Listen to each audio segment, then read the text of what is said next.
మన జీవితంలో ఇది కావాలి అనుకున్నప్పుడు నువ్వు విజువలైజ్ చేసినప్పుడు నీ జీవితంలో ఎందుకు రాదు? ఏపీజే అబ్దుల్ కలాం గారు ఏం చెప్పారు?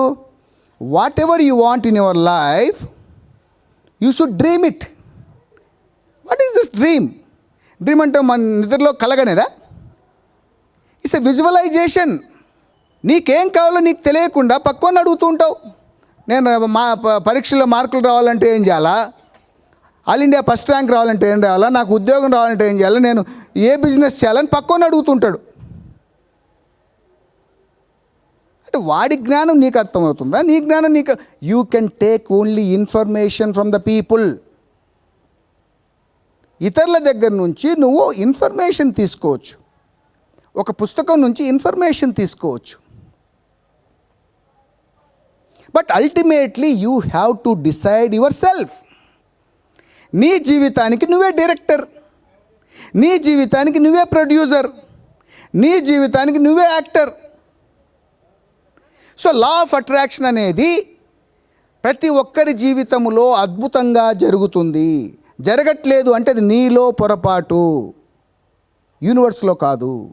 యూనివర్స్కి పండు వేసినా కింద పడుతుంది, పిల్లవాడిని వేసినా కింద పడుతున్నప్పుడు నీది ఎందుకు మేనిఫెస్ట్ అవ్వట్లేదు? Because you are not asking universe properly. Your question is wrong. మనం అడిగే విధానంలోనే మనకు తెలియట్లేదు. భగవద్గీతని వందల సంవత్సరాలుగా చెప్తూ ఉన్నారు. స్టిల్ మనం మళ్ళీ భగవద్గీత నుంచి మళ్ళీ తెలుసుకుంటున్నాం. మళ్ళీ మనం ఎవరు చెప్పినా భగవద్గీతే చెప్తున్నారు. భగవద్గీత ఒకటే చాలు అంటున్నారు. కానీ మనం ఏం చేస్తున్నాం? భగవద్గీతను పాటిస్తున్నాం? భగవద్గీతను ఫాలో అవుతున్నామా?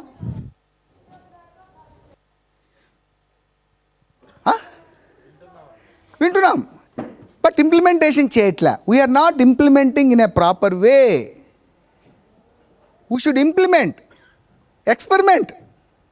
సో నేను ఐఐటీలో చదువుకున్నాను. నేను రిలయన్స్లో జాబ్ చేరాను 2006లో. నేను అదే రిలయన్స్లో ఉంటే ఈరోజు ఒక వైస్ ప్రెసిడెంట్, నెలకు 15 లక్షలు 20 లక్షలు జీతం ఉండేది. I experimented myself. I resigned and then I started my own. I started doing other business, that business, this business. Finally I'm here because I want to do something creatively. The same thing ప్రతి ఒక్కరూ చేయవచ్చు. అంటే నేను ఈ యొక్క law of అట్రాక్షన్ని నా జీవితంలో implement చేయడం జరిగింది. రియాక్షన్, రెస్పాండ్ అని 2 విషయాలు ఉన్నాయి. ఒక విషయానికి ఎప్పుడైతే మనము రియాక్ట్ అవుతామో బ్లాస్ట్ అవుతాం. రామ్ జగదీష్ నిన్ను వాడు ఇట్లా అన్నాడు అంటే వెంటనే మన మీద తిట్టేసామనుకోండి, that is reaction. Then respond, the second thing. What is respond? Respond means, ఓహో ఆయన ఏ సిచ్యువేషన్లో అన్నాడో, అతని సిచ్యువేషన్ ఏమిటి, అతని మైండ్ సెట్ ఏంటి, అతని ఎమోషనల్ స్టేట్ ఎలా ఉందో, నిజంగా అతను బాధలో ఉన్నాడేమో, నా వల్ల ఏమన్నా సఫర్ అయినాడేమో అని చెప్పి నేను ఎప్పుడైతే అనాలిసిస్ చేసుకొని రెస్పాండ్ అవుతానో, then that is our positive thing. So ఈ 2 గుర్తుపెట్టుకోండి, రియాక్షన్ అండ్ రెస్పాండ్. ప్రతి విషయానికి మనం రెస్పాండ్ అవ్వాలి కానీ రియాక్ట్ అవ్వకూడదు.